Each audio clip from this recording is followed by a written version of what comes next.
Halo semuanya, kembali lagi bersama saya Hanif di channel Ringkas Cinema.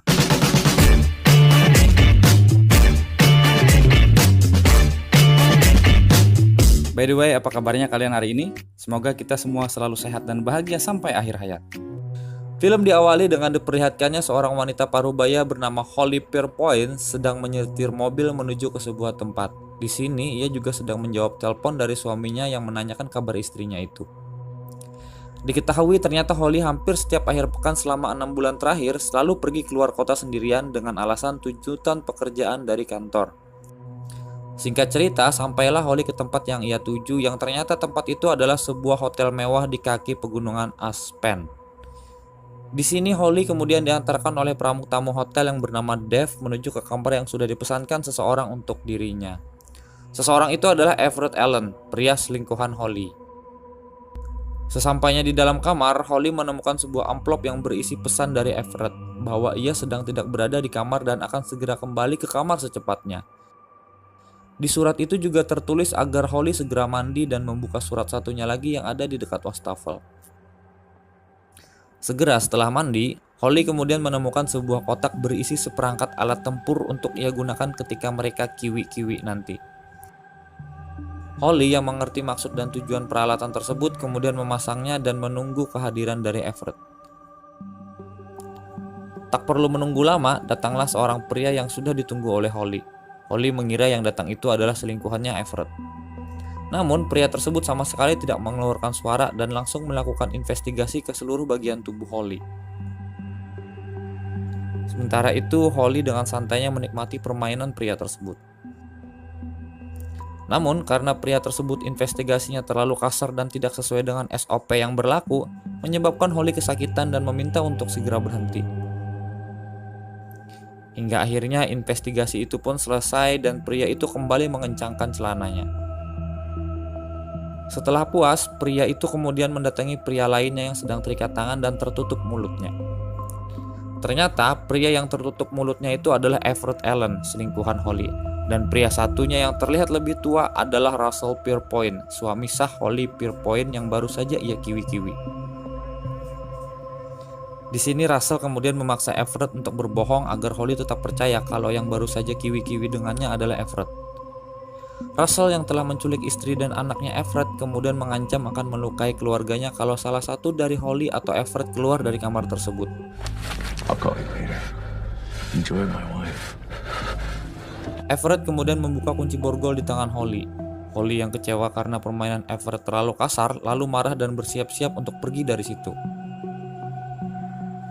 Namun Everett yang sadar hal itu tidak boleh terjadi kemudian meminta maaf dan menghalangi niat Holly untuk pergi dari kamar hotel itu.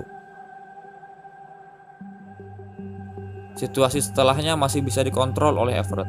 Mereka berdua kemudian bercakap-cakap di sofa dan untuk sementara akhirnya mereka berbaikan. Hingga akhirnya Russell menelpon istrinya dan mengatakan bahwa pria yang sedang bersamanya di kamar hotel itu adalah pria yang sangat berbahaya. Holly tampak bingung kenapa Russell mengetahui skandal ia dengan Everett. Di sini diketahui bahwa Everett adalah seorang mahasiswa kedokteran dan Holly adalah dosen pembimbingnya.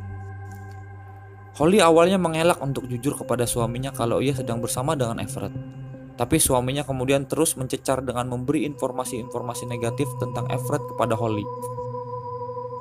Russell lalu menyarankan istrinya untuk sesegera mungkin pergi dari tempat itu saat ia punya kesempatan. Sedangkan Everett diminta Russell untuk tidak membiarkan siapapun pergi dari kamar itu kalau tidak ingin keluarganya terbunuh. Di sini jelas sekali kalau Russell ingin mengadu domba dan mempermainkan kedua pasangan selingkuhan ini. Lalu untuk menebus kesalahannya, Everett kemudian mempersiapkan sebuah meja pijat yang khusus ia persembahkan untuk dosen cantiknya ini. Holly kemudian menuruti kehendak Everett meski dengan perasaan was-was, terlebih setelah ia mendapat informasi negatif tentang Everett dari suaminya. Tentunya di kondisi seperti ini, Holly lebih mempercayai suaminya ketimbang pria selingkuhannya ini. Everett lalu memulai melakukan pijatannya kepada Holly. Di sini keduanya saling bertanya tentang kehidupan pribadi mereka masing-masing. Meskipun itu melanggar aturan perselingkuhan yang telah mereka buat sendiri. Holly bertanya bagaimana Everett bisa memesan kamar semewah ini dan Everett bertanya juga apa pekerjaan Russell suaminya Holly. Yang harus kita garis bawahi di sini adalah bahwa Everett tidak mengetahui kalau Russell sudah menghubungi Holly dan menyuruh ia untuk kabur. Sedangkan Holly belum mengetahui kalau Russell juga sedang berada di hotel yang sama mengawasi mereka berdua. Everett yang masih menaruh curiga kepada Holly lalu melarang Holly untuk memegang handphonenya dan meminta Holly untuk mandi untuk menghilangkan minyak sisa pijatan di badannya. Everett sendiri lalu memantau handphonenya untuk mengetahui langkah-langkah apa saja yang disarankan oleh Russell untuk mencegah Holly kabur. Everett yang khawatir kalau Holly akan kabur kemudian mendobrak pintu dan menemukan Holly sedang bersiap untuk mandi. Mendengar hal tersebut, Everett justru mengajaknya untuk mandi bersama. Ketika sedang mandi bersama inilah akhirnya Everett mengetahui kalau Russell, suaminya Holly, adalah seorang mantan detektif pegawai kepolisian divisi pengintaian. Tentu saja hal tersebut membuat Everett semakin ketakutan. Setelah selesai mandi, Everett kemudian melihat ada sebotol obat tidur yang sebelumnya tidak ada di situ. Setelahnya, ia pun yakin kalau Russell lah yang menaruhnya di situ. Russell bahkan juga mengambil handphone milik Holly. Everett lalu yakin kalau kamar itu sudah dipasangi kamera pengintai. Ia pun lalu mencari ke seluruh penjuru ruangan, tapi tidak berhasil ketemu. Sementara Holly yang juga sudah selesai mandi, kemudian membuka kopernya untuk mengambil obat tidur yang memang sudah ia bawa sebelumnya. Beberapa menit setelahnya, Everett kemudian mendatangi Holly dan mengajaknya untuk minum anggur merah bersama di balkon. Tentu saja itu adalah siasat Everett agar Holly tidak pergi kemana-mana dengan mencampurkan minumannya dengan obat tidur yang ia dapat dari Russell. Holly yang melihat ini sebagai sebuah kesempatan lalu meminta untuk dibuatkan anggur putih. Ini dimaksudkan agar Holly bisa mencampurkan obat tidur ke gelas Everett ketika ia sedang masuk ke dalam. Jadilah kini minuman mereka masing-masing tercampur dengan obat tidur. Tepat ketika keduanya hendak meminum secara berbarengan, terdengar suara ketukan pintu. Everett kemudian menuju pintu itu dan ternyata di depan pintu adalah Dave, pramu-tamu yang membawakan makan malam. Ketika Dave hendak pergi, Holly lalu memberikan sedikit tip untuk Dave yang belakangan diketahui ternyata itu adalah uang $5 bertuliskan help. Beberapa menit kemudian mereka pun akhirnya meminum anggur yang keduanya sudah tercampur dengan obat tidur. Tak lama setelah mereka bercakap-cakap, terdengar bunyi ketukan pintu lagi.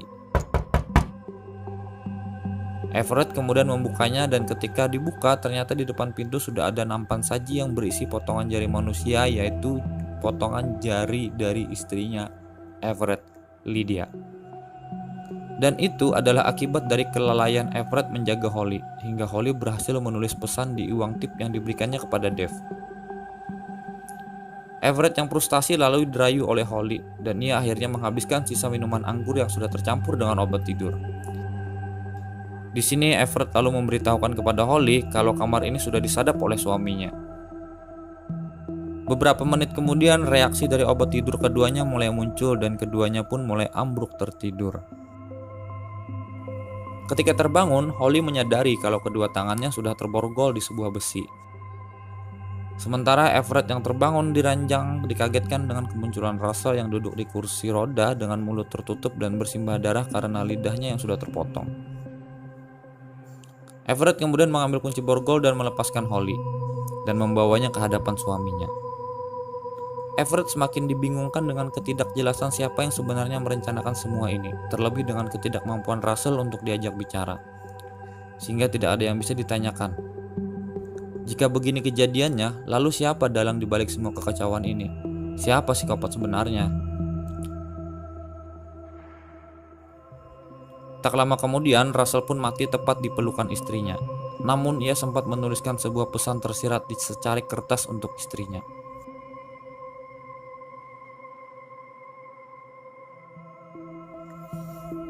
Kemudian handphone Everett kembali berdering.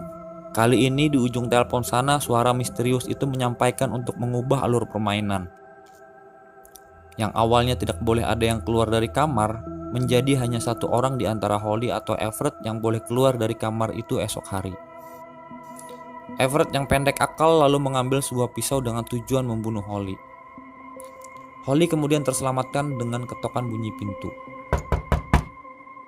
Everett kemudian membukanya dan mendapati petugas keamanan yang bertanya tentang hilangnya pramu-tamu Dave Parker tidak lama setelah ia mengantar sajian makan malam ke kamar itu. Sementara itu, Holly dengan perlahan lalu membuka brankas dan ternyata itu adalah sebuah memory card berkapasitas 128 GB. Setelah kepergian dua orang petugas keamanan itu, Holly lalu terlebih dahulu mengambil pisau dan menodongkannya ke Everett. Namun dengan kekuatan super fuckboy-nya, Everett lalu mulai merayu-rayu dan memberikan gombalan-gombalan maut kepada Holly. Hingga pada akhirnya, pisau itu pun dengan sempurna tertancap di perut Everett.